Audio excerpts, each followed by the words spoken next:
qualité au sein du RSQ et j'interviens aujourd'hui avec d'autres membres du RSQ et le CEPIAS. Gwenaëlle, ton micro, il est coupé. Oui, bonjour à tous. Donc, moi, je suis Gwenaëlle Locher, je suis médecin en prévention du risque infectieux, responsable CEPIAS Hauts-de-France. Et donc, on a été convié par RSQR pour être l'expert sur le risque infectieux pour ce webinaire risque infectieux au bloc opératoire, où on se partagera la parole entre aspect plutôt HAESien, si je peux dire, plutôt certif, et aspect plus pratico-pratique de la prévention du risque infectieux au bloc opératoire. Et il y a avec moi donc Véronique Dutoit, qui est IBOD hygiéniste au CEPIAS également. Bonjour à tous. Donc, on va commencer.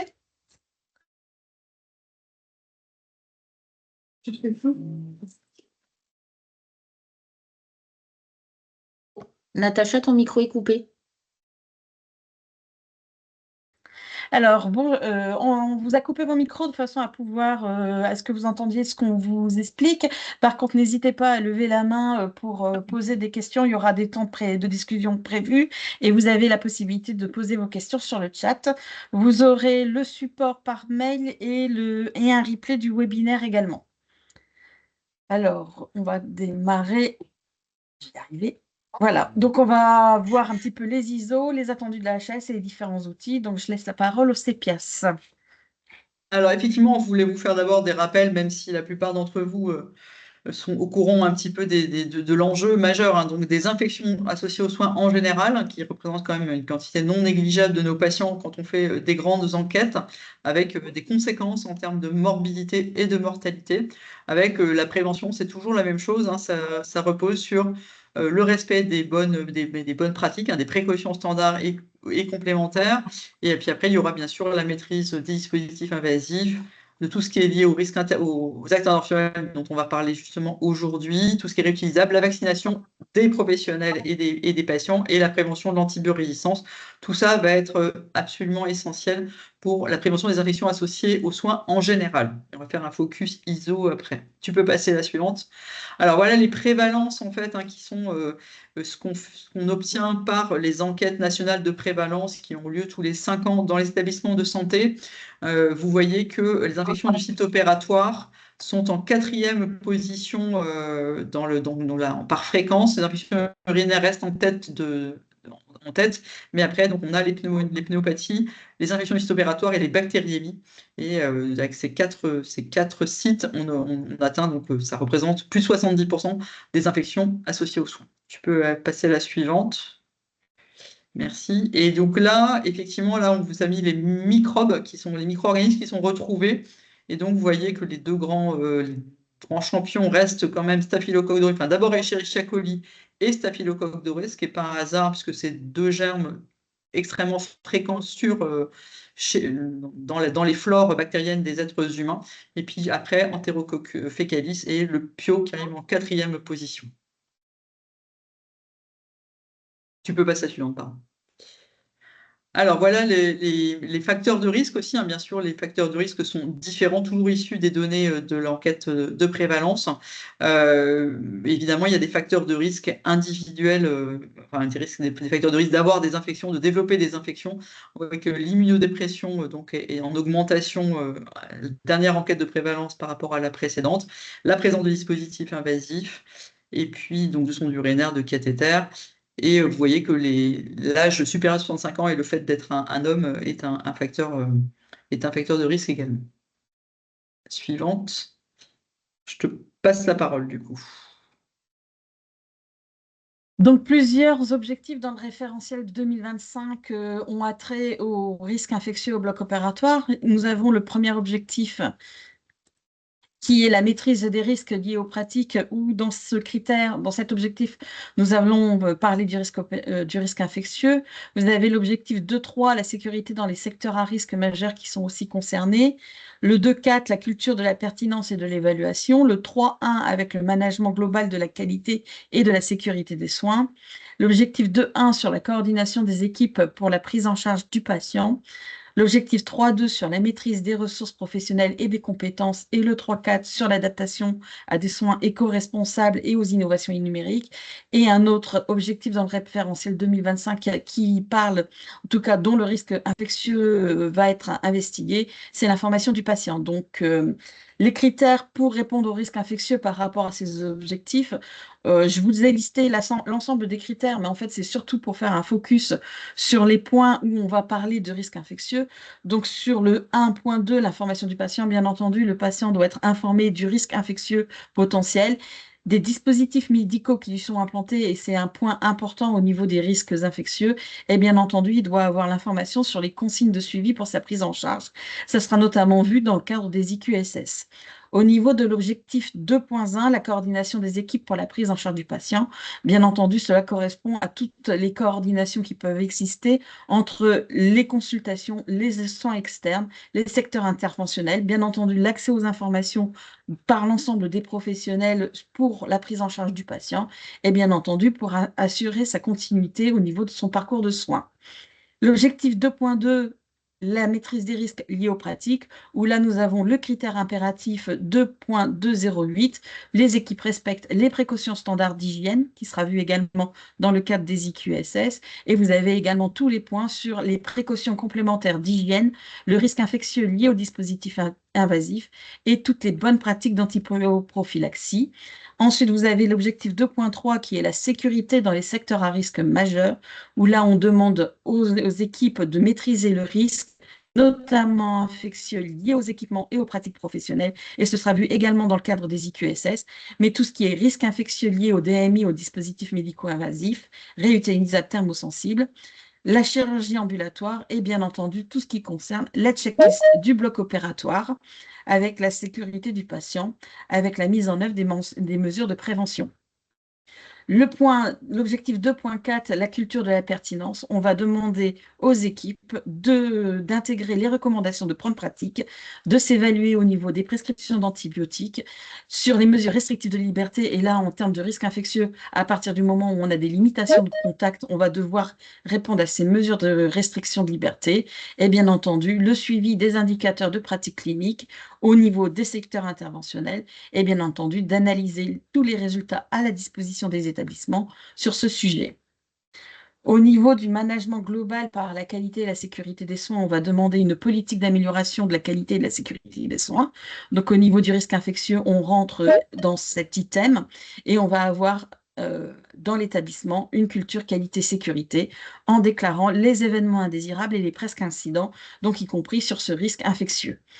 On a également la maîtrise des ressources professionnelles et des compétences qui va être investiguée, notamment sur le fait que nous devons former le professionnel à la gestion des risques, notamment le risque infectieux. Et bien entendu, sur les soins éco-responsables, on est surtout sur l'entretien des locaux et des équipements. Au niveau de la HAS, on va faire un focus sur certains points impératifs, notamment le critère 2.306, les équipes des secteurs interventionnels maîtrisent les risques, notamment infectieux liés aux équipements et aux pratiques professionnelles, où là, nous aurons deux méthodes d'analyse, le traceur ciblé ou l'observation. On va regarder si les équipes réalisent toutes les étapes de préparation du patient au regard d'un protocole en vigueur dans l'établissement et qui est défini par le OH. On va regarder au niveau du traceur ciblé également si on réalise l'antisepsie cutanée conformément au protocole et si au niveau des salles d'intervention, les professionnels tracent la conformité des équipements opératoires à l'ouverture de la salle. Au niveau observation, on s'assurera que les équipes portent bien une tenue et des équipements adaptés et strictement dédiés au secteur interventionnel. Donc, quand on parle des équipements, c'est la tunique, le pantalon, le masque, les chaussures, voilà. Le deuxième critère impératif propre au bloc opératoire et au risque infectieux, c'est les équipes respectent les précautions standards d'hygiène, avec une observation sur, bien entendu, l'hygiène des mains et le zéro bijou, pas de vernis, manches courtes, ongles courts. Et ensuite, on aura des traceurs ciblés pour regarder si on privilégie la désinfection des mains par friction hydroalcoolique. Si on connaît également l'indication au lavage, à l'eau et au savon, on regardera également en traceur ciblé toutes les procédures liées aux AES, sur les respects aussi des indications d'hygiène des mains avant et après un contact avec le patient, avant un geste aseptique ou après une exposition à un liquide biologique. On va regarder également si on gère correctement les excrétas. Et bien entendu, on va demander aux équipes de s'évaluer en matière de précaution standard avec bien entendu des indicateurs et l'aide de l'OH. Ensuite, le critère important au niveau impératif, au niveau de la HAS, c'est le critère 2.309. Les équipes des secteurs interventionnels améliorent leurs pratiques en analysant les modalités de réalisation de la checklist, la sécurité du patient. Donc là, nous sommes sur la checklist sécurité du patient qui doit être adaptée au regard des recommandations de la HAS et à l'établissement et être réalisée de façon exhaustive à chaque étape, bien entendu, du parcours du patient. On doit également réaliser cette checklist en présence de l'ensemble des professionnels concernés. Et bien entendu, ces évaluations doivent être suivies par les professionnels et du bloc et des secteurs interventionnels avec la mise en place de plans d'action élaborés en équipe.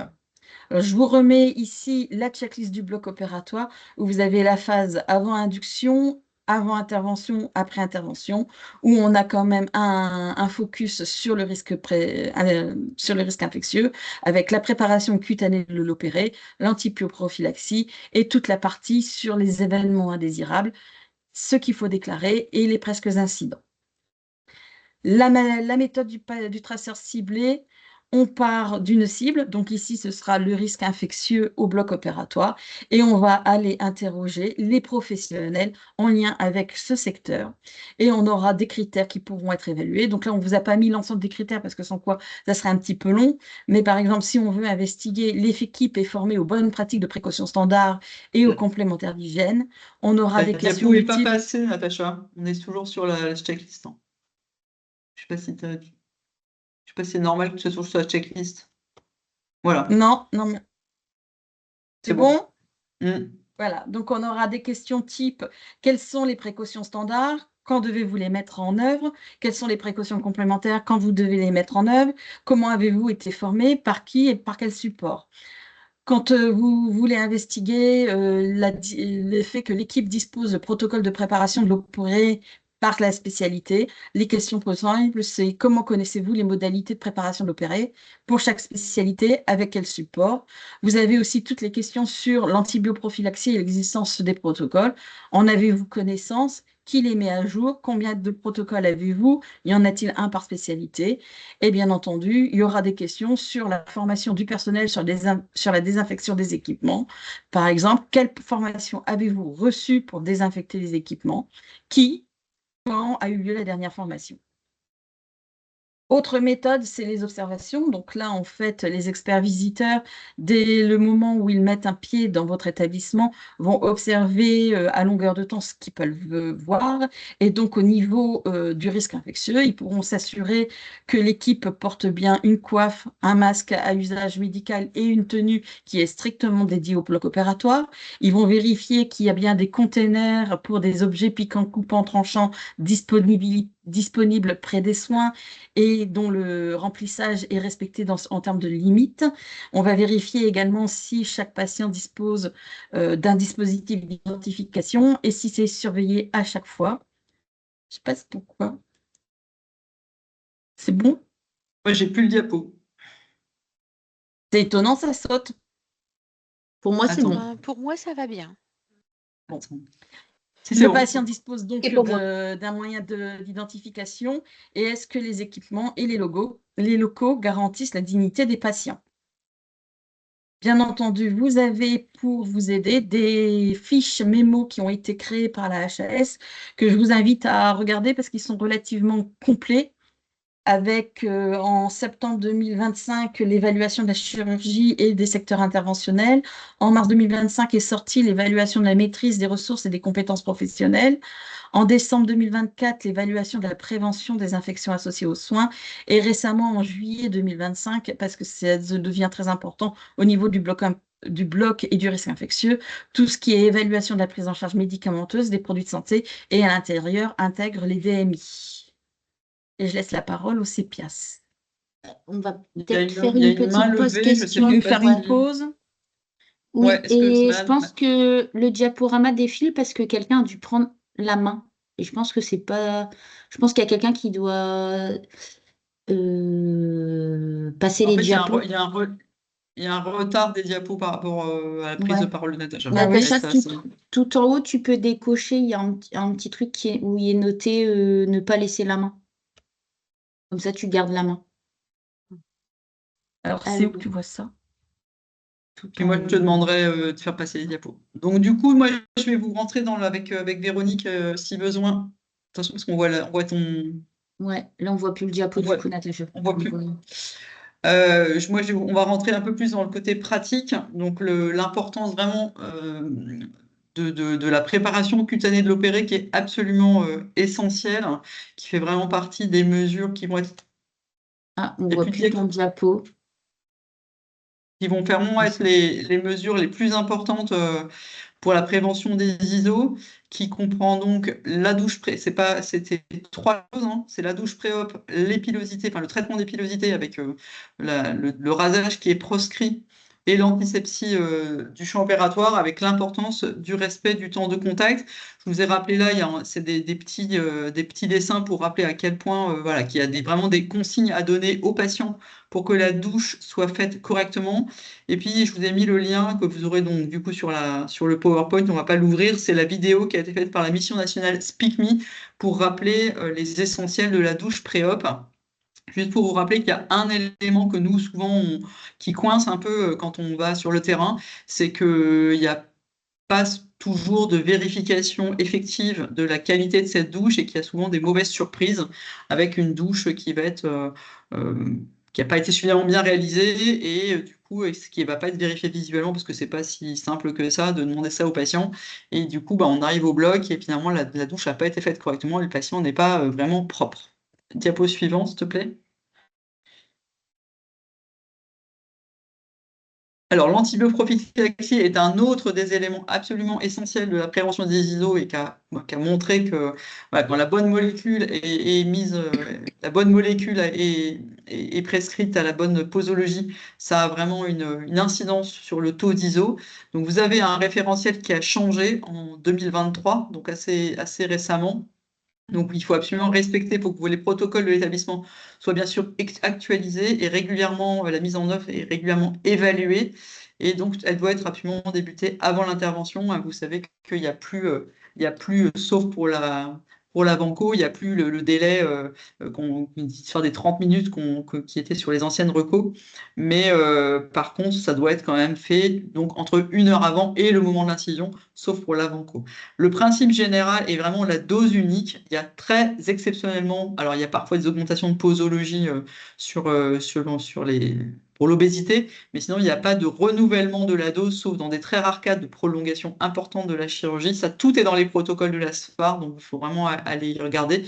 Et il n'est jamais recommandé, ou quasiment jamais, de prolonger l'antibioprophylaxie. C'est avant, c'est pas après. Et donc, on ne fait pas de diminution des ISO en faisant de l'antibioprophylaxie qui se prolonge au-delà de la chirurgie. Et je vous ai mis en bas le lien qui est aussi un peu plus loin dans le webinaire vers d'un replay vers un webinaire dédié à l'antibioprophylaxie qu'on avait fait de mémoire en 2024 avec des infectiologues du CHU de Lille.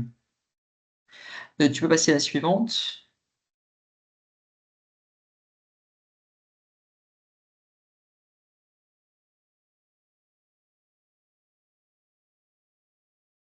Natacha, ça passe pas.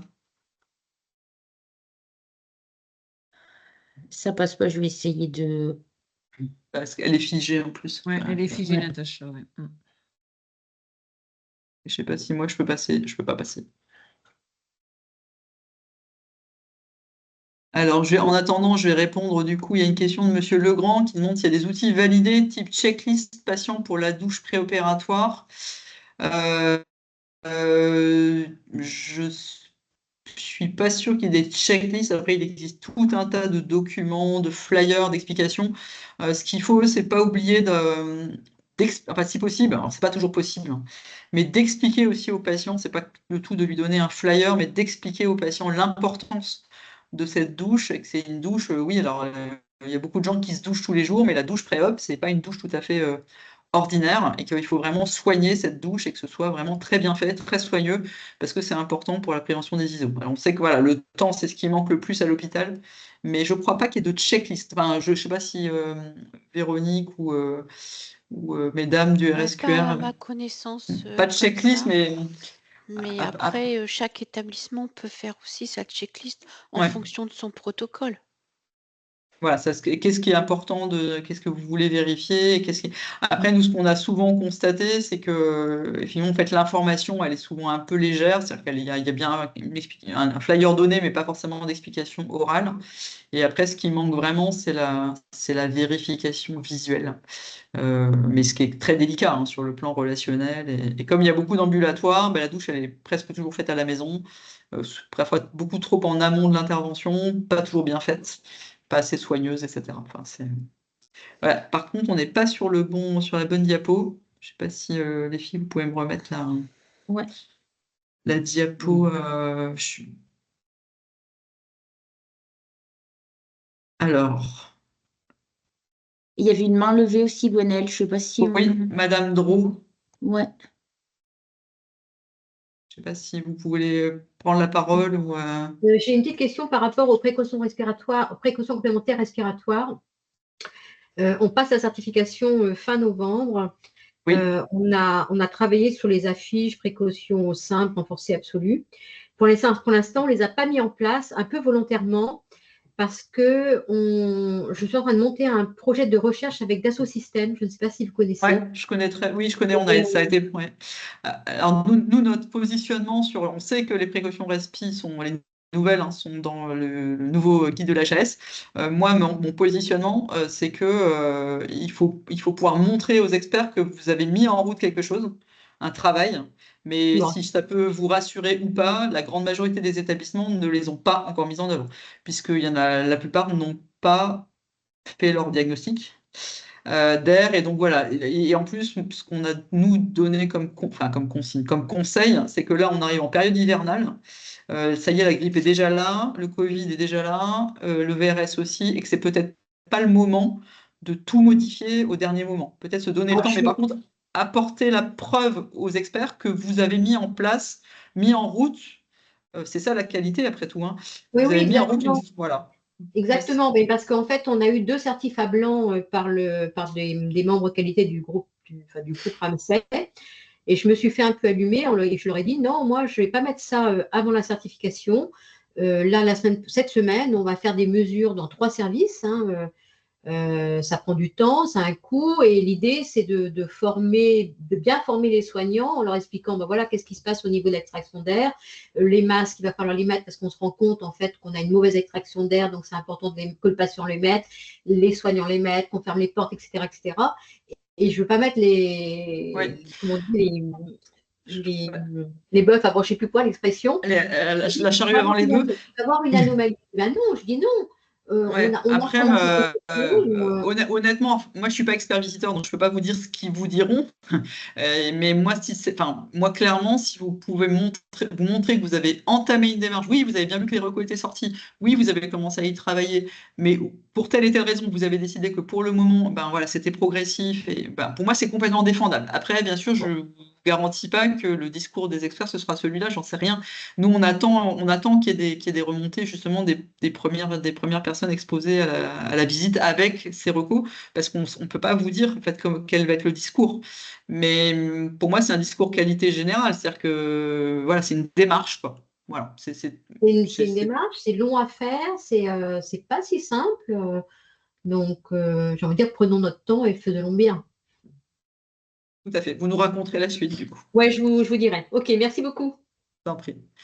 Du coup, j'avais perdu un peu le fil, mais dans les autres mesures de prévention, donc il y a des mesures qui sont également, qui vont être forcément très importantes. C'est la formation des équipes, ça c'est vraiment quelque chose d'essentiel.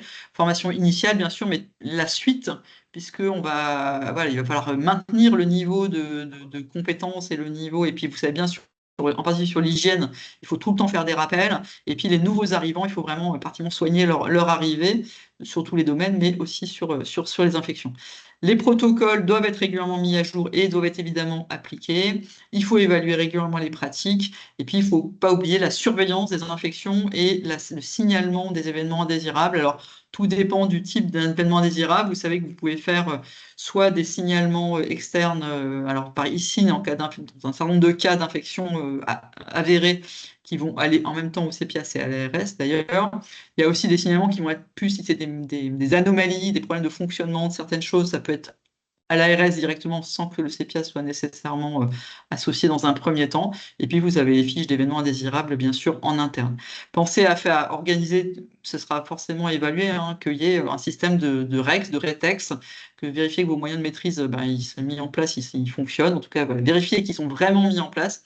Et bien penser à l'information patient, qui est parfois le parent pauvre, hein, de toute la gestion du risque, mais voilà, que l'information du patient est, elle aussi, très importante. Diapo suivant, s'il te plaît.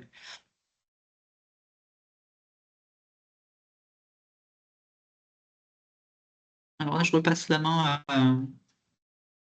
Je suis revenue, je suis désolée, j'ai été déconnectée par mon réseau informatique. Donc, au niveau du risque infectieux et sur les attendus de la HAS, certains nombres d'indicateurs sont attendus, donc notamment dans l'incitation au financement pour l'amélioration de la qualité, les IFAQ, et avec l'inscription justement des indicateurs IQSS en lien avec le risque infectieux. Donc, pour vous en citer quelques-uns, vous avez la consommation de la solution hydroalcoolique qui fait partie d'un de ces critères qu'il faudra analyser, d'indicateurs qu'il faudra analyser en équipe, tout ce qui est en relatif aux précautions complémentaires contact, tout ce qui est les indicateurs liés à l'antibiothérapie de 7 jours ou moins pour infection respiratoire basse, les points liés à la satisfaction du patient avec les questionnaires ISATIS en ambu ou en chirospi vont être concernés également sur le risque infectieux. Ensuite, vous avez des indicateurs propres au risque infectieux en chirurgie orthopédique avec tous les événements thromboemboliques, soit sur la prothèse totale de hanche ou la prothèse totale de genou, avec aussi les infections du site opératoire sur prothèse, hanche ou genou, et l'infection du site opératoire à 3 mois après une pose de prothèse. Vous avez la qualité de la lettre de liaison de sortie qui permettra également d'évaluer ce risque infectieux avec la qualité de l'information et de l'information donnée au patient sur le suivi de sa prise en charge. Les évaluations de la prise en charge de la douleur également en sortie de SSPI, la tenue du dossier d'anesthésie. Vous avez un indicateur qui est en cours de développement sur la récupération des complications post-opératoires. Vous avez également à vous poser la question par rapport à l'expérience patient sur l'hygiène des mains, comment le patient prend en considération ce risque infectieux. Et vous avez tout ce qui est le contact avec la structure et le patient entre J+1 et J+3, savoir comment on donne l'information au patient sur ce risque infectieux si signe d'infection est visible ou pas. Eh bien, voilà. Vous avez des outils à disposition. Donc, vous avez notamment les fiches MémoForap. Donc, il y en a un spécifique au risque infectieux. Donc, si vous en avez besoin, je vous conseillerais de contacter le réseau santé qualité risque pour vous mettre en relation et pouvoir avoir cette fiche mémo. Donc, vous avez le contact sur la fiche, sur ce diaporama. Et je vais reprendre la suite. Alors, des outils, il y en a quand même un certain nombre qui existent déjà, si jamais vous avez besoin, soit pour vous en inspirer, soit carrément pour les mettre directement en application. Il y a des outils proposés donc par SpeakMe, il y a une vidéo sur la douche pré-op, il y a toutes les présentations, c'est plutôt pour les hygiénistes, mais il y a toutes les présentations de la journée SpeakMe 2025 qui sont disponibles sur le lien qui s'affiche.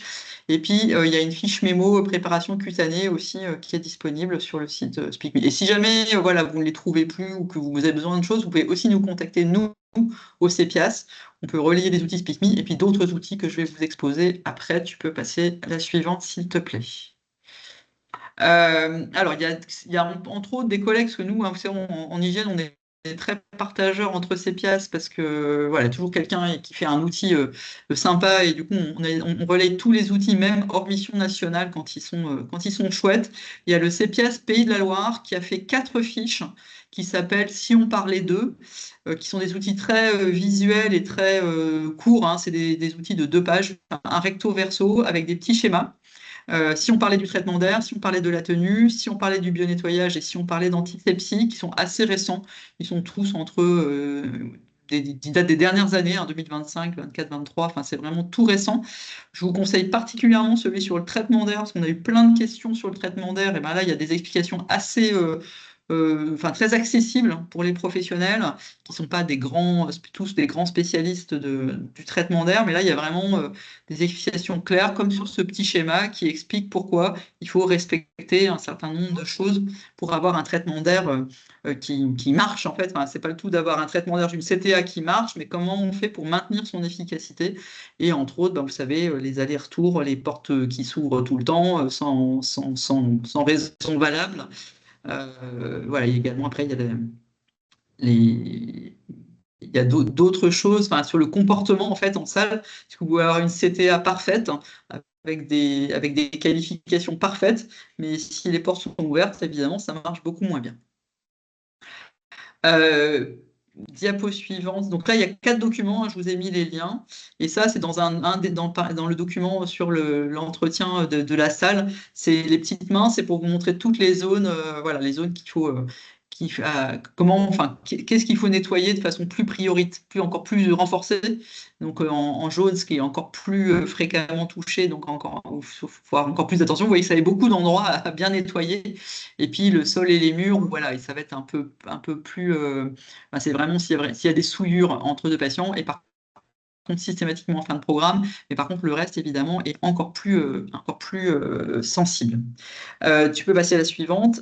Il y a aussi les collègues du CEPIAS Grand Est qui ont fait 2 fiches qui sont assez différentes visuellement de celles de Pays de la Loire, mais qui sont très bien aussi. C'est souvent plus de tableaux. Vous en avez une sur les circuits environnement et une sur le bio-nettoyage du bloc. Enfin, voilà. Après, c'est au choix, selon ce que vous préférez utiliser, mais il y a des outils déjà très bien faits qui pourront vous aider si vous êtes en difficulté.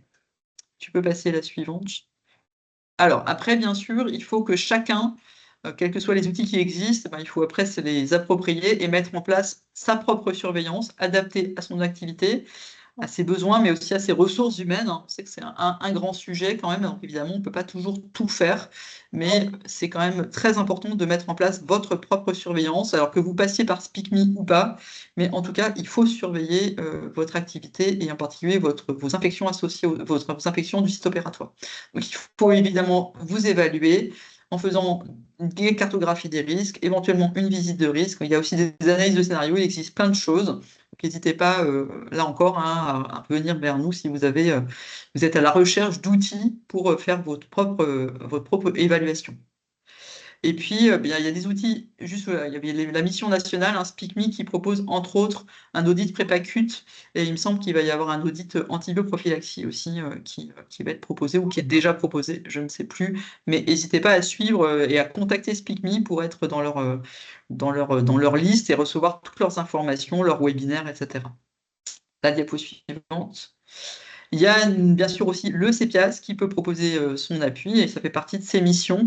Alors d'abord, si vous avez un événement indésirable, en particulier une ISO, quelque chose d'inhabituel, parce qu'on ne peut pas, nous, être en aide à l'investigation sur toutes les ISO de tous les Hauts-de-France, ce ne serait pas possible.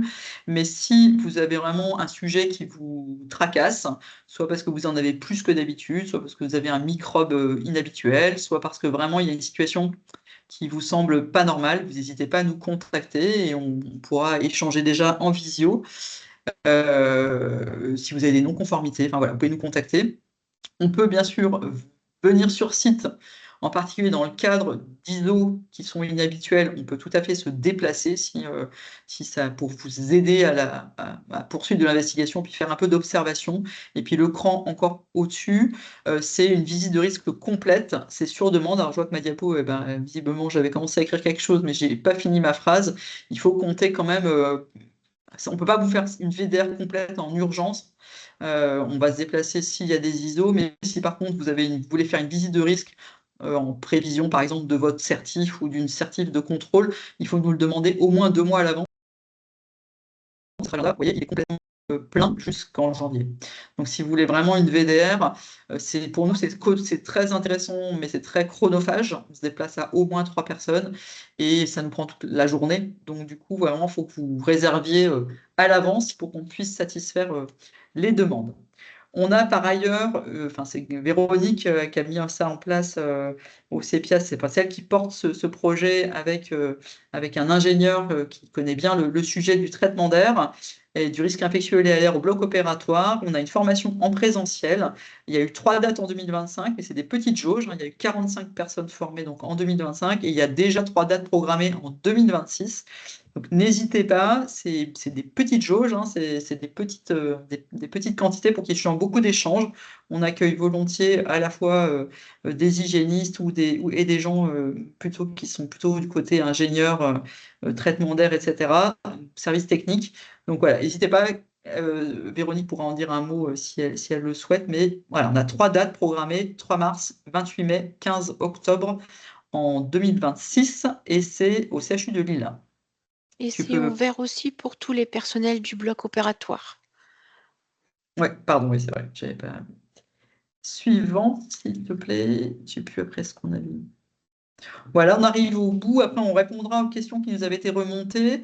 Donc, effectivement, les 3 dates de 2026, j'en ai parlé. On aura une journée, alors la date, elle était en cours de finalisation. Au printemps 2026, on a une autre journée régionale CEPIAS pour le secteur sanitaire qui aura lieu au CHU de Lille, du coup, si je ne dis pas de bêtises, parce qu'on a eu des petites problématiques de salle, et on va probablement, on n'a pas encore du tout fait le programme, mais il est très possible qu'on parle du bloc opératoire au cours de cette journée, qui est ouverte à tous les, en particulier aux hygiénistes, hein, mais à tous les gens impliqués dans la prévention du risque infectieux. Et puis, on va poursuivre les collaborations CEPIAS RSQR en 2026, en voyant les questions qui se sont présentées, qui ont été remontées pendant les inscriptions. On s'est dit que le traitement d'air était une question qui vous intéressait beaucoup. Et donc, il est possible qu'on propose un webinaire vraiment dédié au traitement d'air, et on ferait ça avec un ingénieur spécialisé dans le domaine. Mais ça, voilà, pour l'instant, c'est à l'état de projet, mais on ne manquera pas de vous tenir au courant et à faire relayer par RSQR quand la date sera fixée. Voilà. Après, je ne sais plus s'il y avait encore des propositions. Voilà. Après, on a RSQR, il y a la chaîne YouTube où vous pouvez retrouver les anciens webinaires. Et puis, donc, le replay du webinaire antibioprophylaxie, qui était un webinaire du coup CEPIAS CRATB de février 2024, qui est également disponible. Et je crois qu'on a terminé. Et voilà, je vous propose, du coup, si vous avez des questions, vous pouvez les poser, bien sûr, mais moi, je vais reprendre les questions qui avaient été remontées qui avaient été remontées à RSQR par les gens qui s'inscrivaient. Alors, la première question, c'était sur quelle approche ont les experts. Alors ça, moi, je n'ai pas trop de réponse là-dessus. Je ne sais pas si vous, à RSQR, vous avez des éléments à apporter. Après, je pense que ça s'appuie sur le référentiel de toute façon, mais je vous laisse compléter.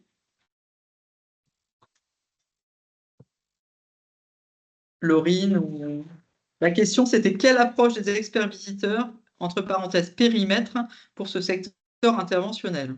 Je ne sais pas exactement ce que la personne voulait dire.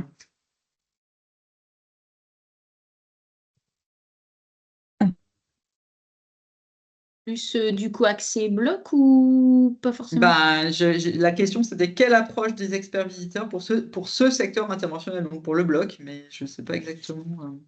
Sinon, on passe aux suivantes. Hein, puis, pour moi, c'est tout le bloc, hein, c'est l'ensemble du bloc, y compris Ouais. la SSTI. Hein, Ouais. et à l'intérieur, s'il y a de l'endoscopie ou autre chose. Hein, Mm. c'est vraiment la totalité de l'eau.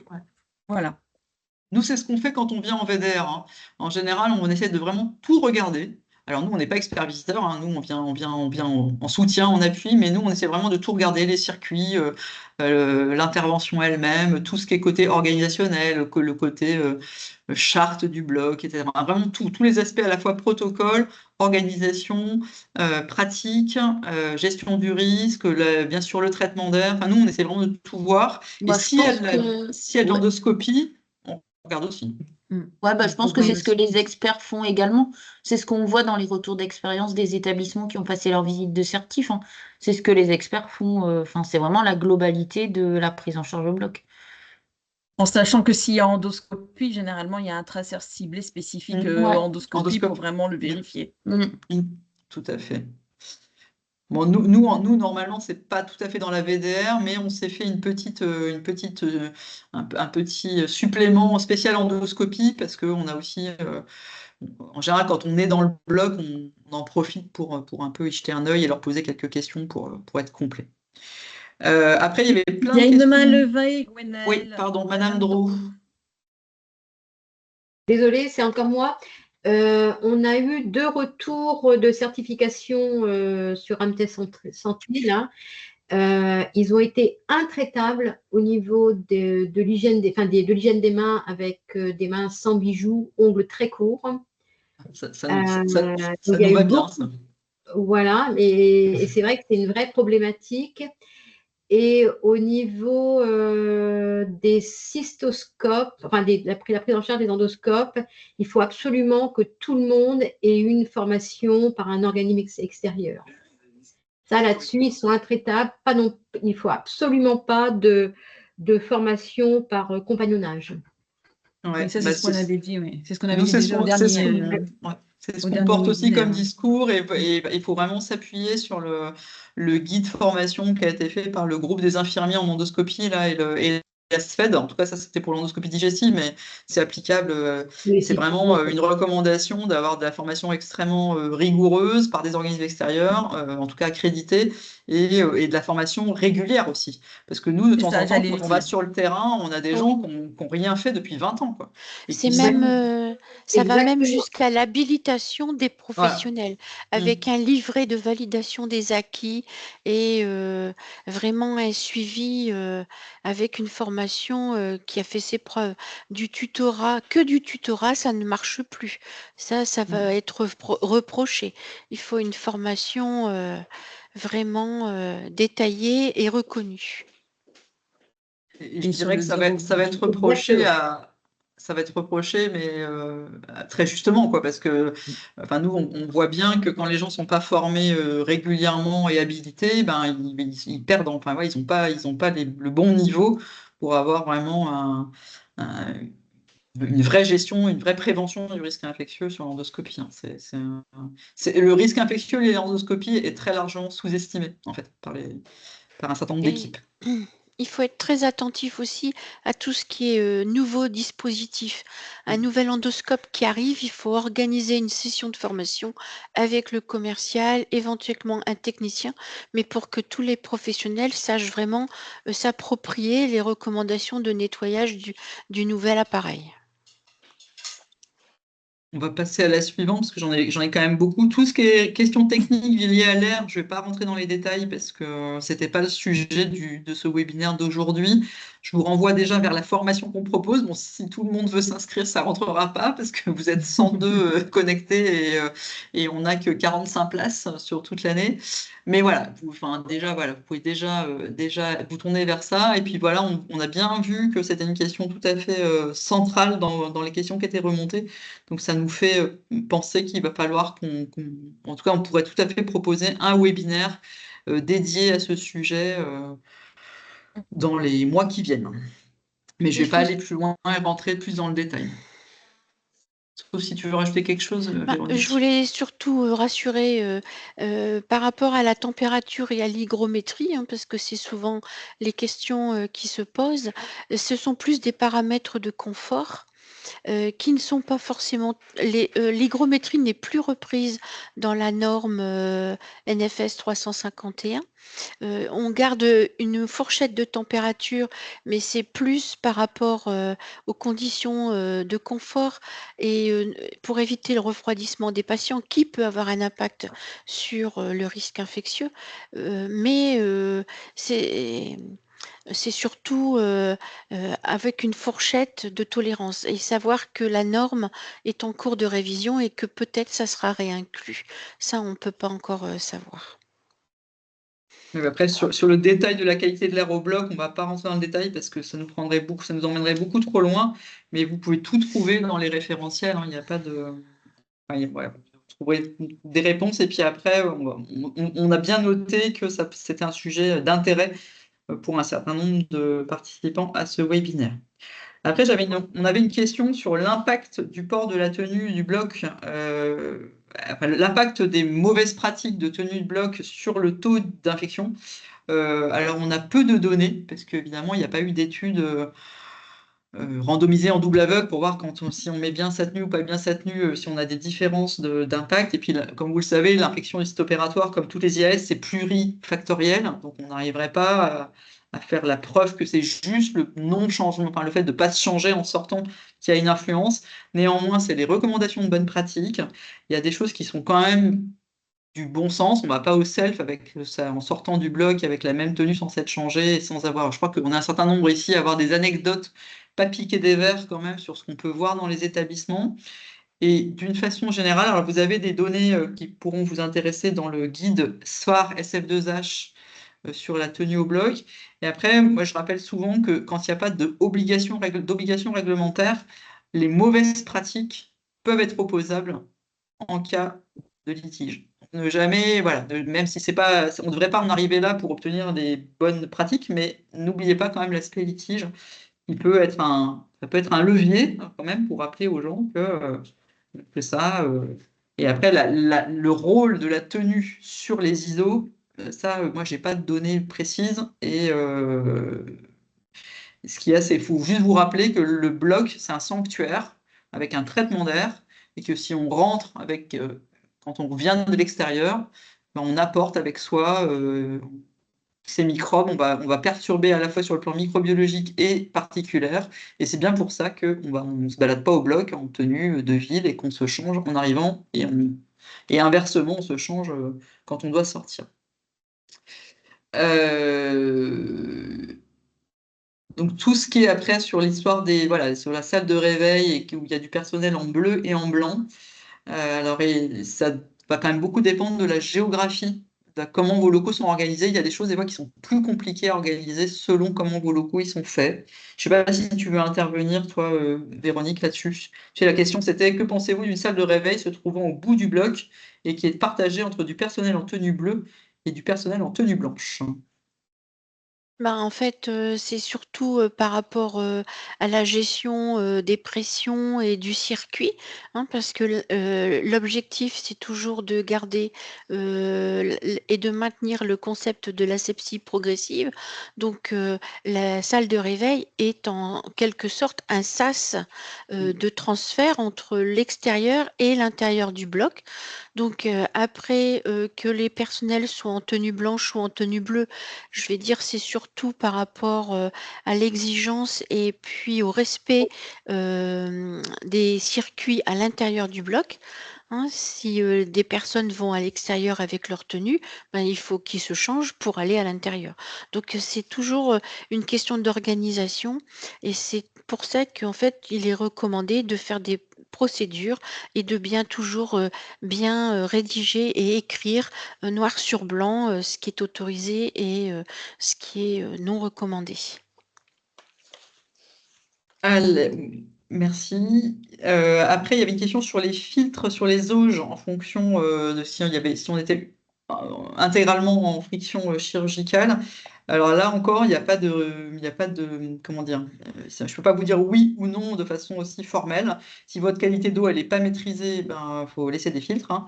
Et puis si il y a encore des personnes qui sont en désinfection, enfin, qui continuent à faire de la désinfection à l'eau et au savon antiseptique, bah, bien sûr que là, il faut maintenir les filtres. Mais par contre, si tout le monde est passé en friction et que votre qualité d'eau, elle est maîtrisée, mais il faut avoir vérifié, bien sûr, hein, là, vous pourrez enlever les filtres sur les auges. Il y a une question de Caroline sur l'accréditation, l'habilitation des individus, individu par individu. Encore. Bah écoute, là, ouais, effectivement, s'il y a une EOH sur Après, nous, ce qu'on a constaté, c'était vraiment des manquements graves de formation qui étaient vraiment clairement insuffisants. Mais après, je n'ai pas l'expérience de ce que demandent les experts visiteurs. Si vraiment ils exigent une formation externe pour chacun, ben ça, je pourrais pas répondre. Je sais pas si. Il me semble que dans le référentiel de l'ASFED, c'est bien écrit que chaque personnel doit bénéficier d'une formation donc avec un organisme extérieur. Et l'habilitation, en fait, c'est en interne, on met des objectifs et il faut valider les objectifs avec un suivi tracé. Merci Louis. On a, on a notre ancienne interne qui partage le lien. Merci beaucoup. J'avais une question sur le rôle des AS et ASH dans l'entretien des salles, dans le nettoyage des salles, sur quel était le meilleur, quel était la meilleure, enfin, l'agent, la spécialité, enfin l'agent le plus à même de faire ça. Alors là encore, il n'y a pas d'obligation réglementaire, on peut pas, enfin il n'y a pas qui oblige à ce que ce soit les AS qui fassent tout. Par contre, on sait très bien que, il y a du matériel sensible, enfin fragile, etc. Donc, il faut faire attention à ce que les gens soient extrêmement bien formés. Donc après, pourquoi pas des ASH, mais voilà, il faut que ce soit très bien organisé, qu'elles soient bien formées, qu'elles aient le bon matériel à disposition. Et c'est bien pour ça que souvent, c'est plutôt les AS, parce que voilà, c'est quand même, elles ont une meilleure reconnaissance quand même des particularités de certains matériels. Mais après, une ASH très bien formée, tu me corrigeras si je dis des bêtises, Véronique, mais les ASH très bien formés peuvent tout à fait prendre ce rôle-là. Mais voilà, c'est une question de formation, d'encadrement, d'organisation, de protocole qui soit très bien, qui soit très bien fait, et qui soit très pratique aussi pour elles et qu'elles aient le bon matériel. Je ne sais pas si tu veux compléter, Véronique. Oui, c'est surtout la formation, Mhm. il n'y a pas de catégorie professionnelle plus particulièrement visée, mais en sachant qu'une aide-soignante va déjà avoir un bagage prévention du risque infectieux supérieur à une ASH, mais c'est surtout la formation, l'accompagnement et l'encadrement. Et il ne faut pas oublier aussi, bien sûr, l'importance de la traçabilité. Tout à fait. Et il y avait aussi dans cette question, Oui, il y avait aussi la problématique de rentrer les lits jusqu'à la salle d'opération pour le transfert lit-table. Donc ça, il faut savoir que c'est proscrit depuis très longtemps parce que c'est comme tout à l'heure, je vous rappelais le concept de l'asepsie progressive. Il est nécessaire de changer de support pour éviter de transporter les micro-organismes de l'extérieur jusqu'à la salle d'intervention, en sachant que également on a une pollution particulière parce que le fait de bouger les couvertures, les draps, ça va entraîner une dispersion particulière qui va contaminer votre salle pendant un certain temps et qu'il va falloir attendre pour qu'on retrouve une qualité d'air suffisamment sécurisée. Donc en fait, non, c'est une pratique qu'il faut absolument interdire et utiliser différentes méthodes de transport en interne au bloc, soit des transferts sur brancard ou des transferts sur les plateaux mobiles de la table avec un chariot qui sont vraiment d'utilisation très facile et qui permettent d'éviter de transférer le patient à plusieurs reprises. et dans la même question, il y avait une question sur la lutte contre l'individualisme médical. Je sais pas, je suis pas sûr qu'il soit que médical, mais en tout cas, effectivement, on n'a pas de solution miracle sur le port de l'Alliance, l'utilisation du téléphone portable, des montres, etc. On voit effectivement, nous encore, plein de montres connectées. Et ben ça, on n'a aucune, voilà, on n'a pas de, on n'a pas de solution comme ça. Il faut travailler sur la prévention des risques en général, sur le professionnalisme, sur le fait que le non-respect des bonnes pratiques, c'est quand même préjudiciable sur le plan du risque infectieux, comme c'est multifactoriel, si les bonnes pratiques ne sont pas appliquées, ça pourra être reproché, d'une part. Et puis, voilà, c'est quand même une question je pense qu'on ne se poserait pas la question si on travaillait dans une industrie alimentaire de est-ce que j'ai le droit de porter ou pas enfin voilà, est-ce que je porte mes bijoux quand je travaille dans des produits frais? La question, évidemment, la réponse serait plus évidente c'est quand même dommage que dans le bloc opératoire, on n'arrive pas à faire appliquer ce qu'on fait appliquer dans l'industrie alimentaire. Sur le port du masque, le seul endroit où c'est absolument obligatoire, c'est évidemment avant d'entrer en salle d'intervention. Mais ailleurs, effectivement, ça va dépendre de ce qu'on disait tout à l'heure. On a dit à plusieurs reprises, de l'organisation de l'architecture. C'est-à-dire que si ailleurs, ils n'ont pas de masque, il faut qu'ils puissent en avoir à disposition avant d'entrer en salle. Donc, il faut qu'il y en ait à disposition. Ça dépend aussi de l'architecture. S'ils ne le portent pas dans les couloirs, dans les circulations, ça veut dire qu'ils puissent en mettre un facilement, qu'ils en aient sous la main juste avant d'entrer en salle, puisque ce qu'on voit beaucoup, malheureusement, c'est plutôt des masques en bavette qui se baladent sous les mentons et qu'on remonte. Et ça, c'est pas une bonne pratique non plus. Je ne sais pas si tu veux compléter, Véronique. Surtout en complément de ce que Madame Dro a dit tout à l'heure, c'est que il va falloir toujours argumenter la décision institutionnelle de l'organisation du bloc opératoire. Et les experts vont peut-être être d'un avis différent et là, il va falloir l'argumenter. Donc, il faut vous préparer aussi à devoir justifier les décisions qui sont et les organisations en place. Tout à fait. Alors, il y avait une question sur les boucles d'oreilles, enfin sur les bijoux d'oreilles. Alors, effectivement, nous, on est souvent sur les bijoux de main et de poignet, comme vous le savez. Néanmoins, une boucle d'oreille, ça peut tomber dans un ventre de patient, et certaines autour de la table l'ont vécu. Donc, c'est pas juste une vue de l'esprit. Donc, non, les boucles d'oreilles, c'est pas une bonne idée. Alors, quand ça pend, c'est encore moins une bonne idée, mais même des petits boutons, des petits bijoux peuvent se détacher.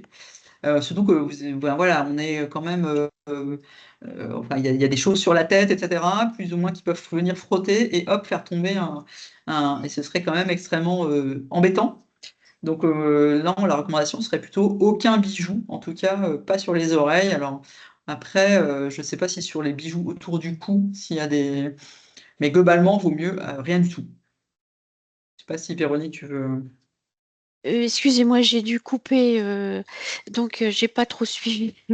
Mais en tout cas, oui, les boucles d'oreilles, attention, et les colliers aussi, parce que ça peut desquamer. Ouais, c'est ça. Tout ce qui.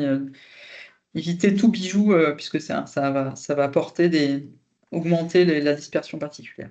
Il y avait une question sur les actes à risque. Quels étaient les actes les plus à risque?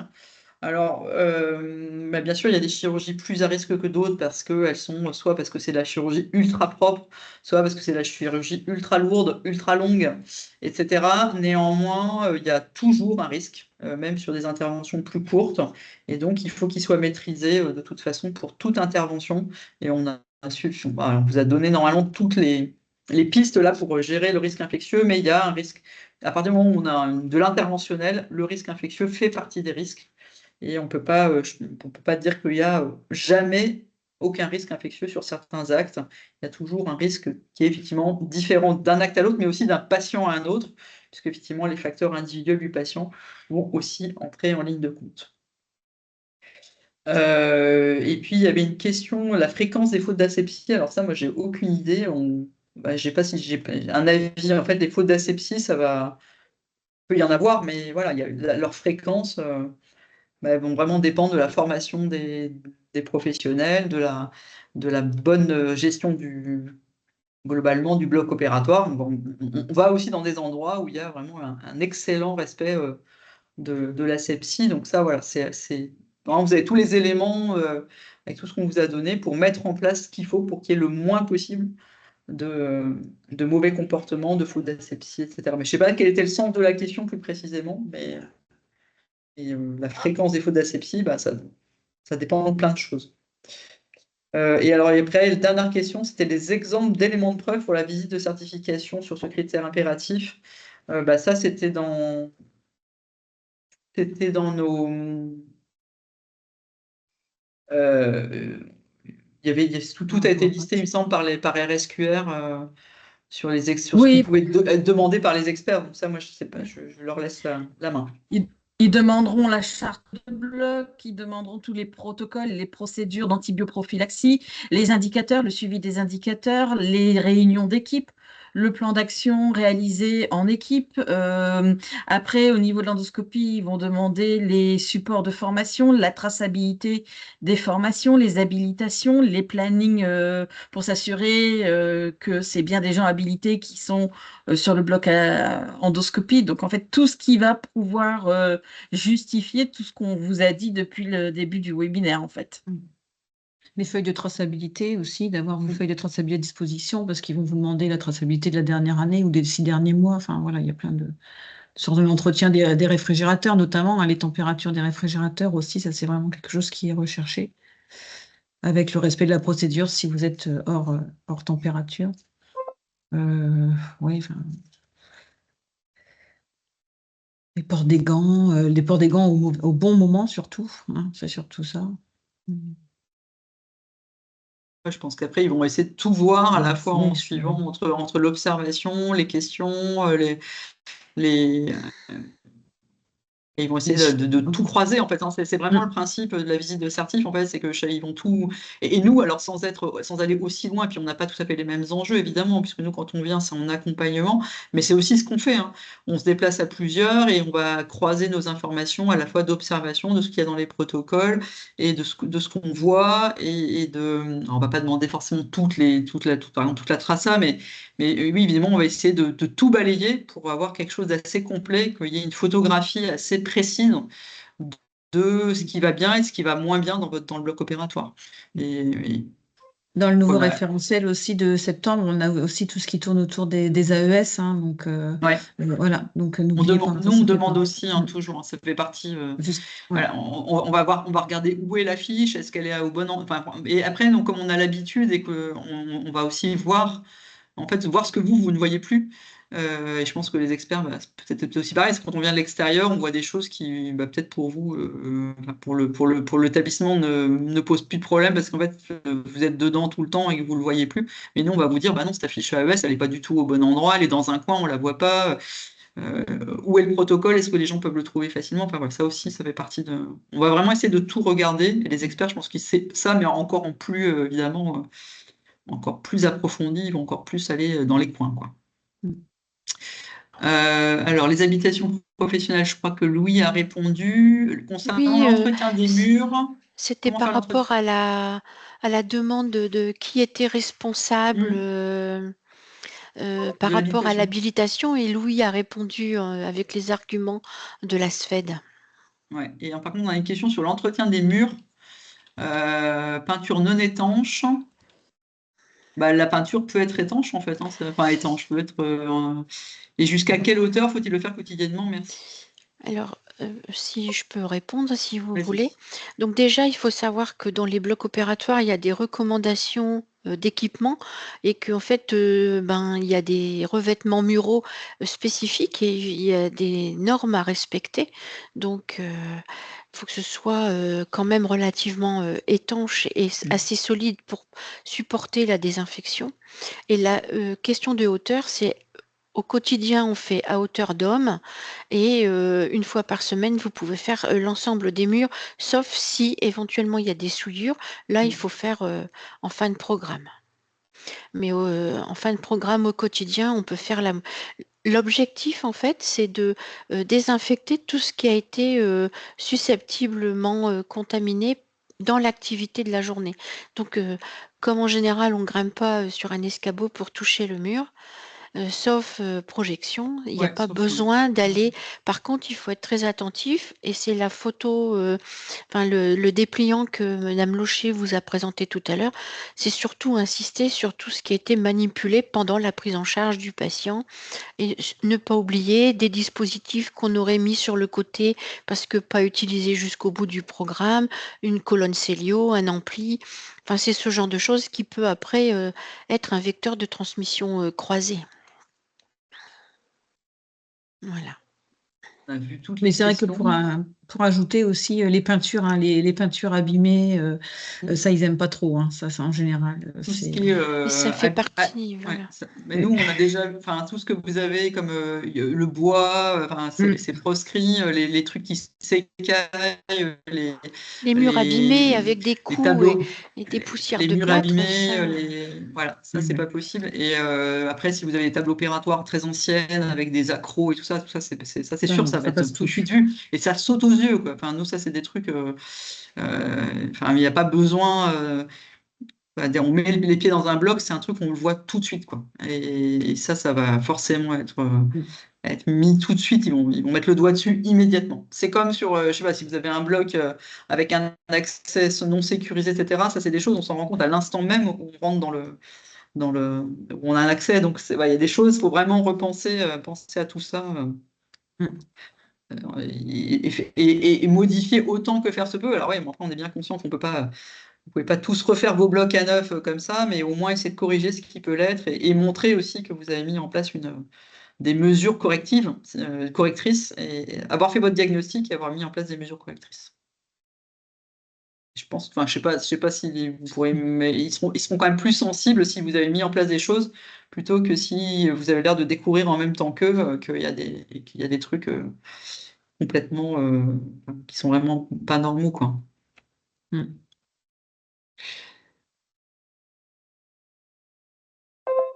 ne sais pas s'il y a encore des questions. Il y a Louis qui a encore complété. Après, si vous avez des questions, Oui.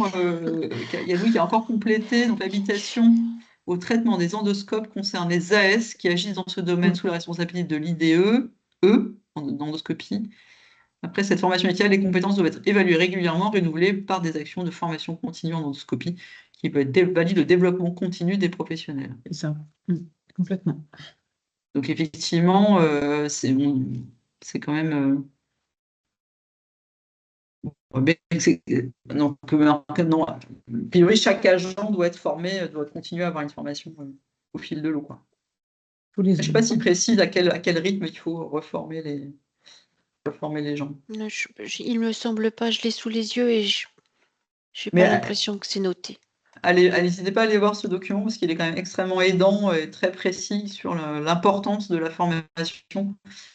Et quand, en tout cas, ça peut être un document à utiliser, c'est quand même la société savante, la SFED, plus un groupe de professionnels de l'endoscopie qui l'ont fait, et qui est vraiment un document qui peut permettre d'aller argumenter auprès d'une direction aussi. Plus ce que disaient à l'instant les collègues de RSQR sur les exigences, et tout à l'heure, la dame qui est intervenue sur ce qui est vraiment exigé par les experts. Voilà, c'est pour mettre en route de la formation de tous les professionnels de l'endoscopie.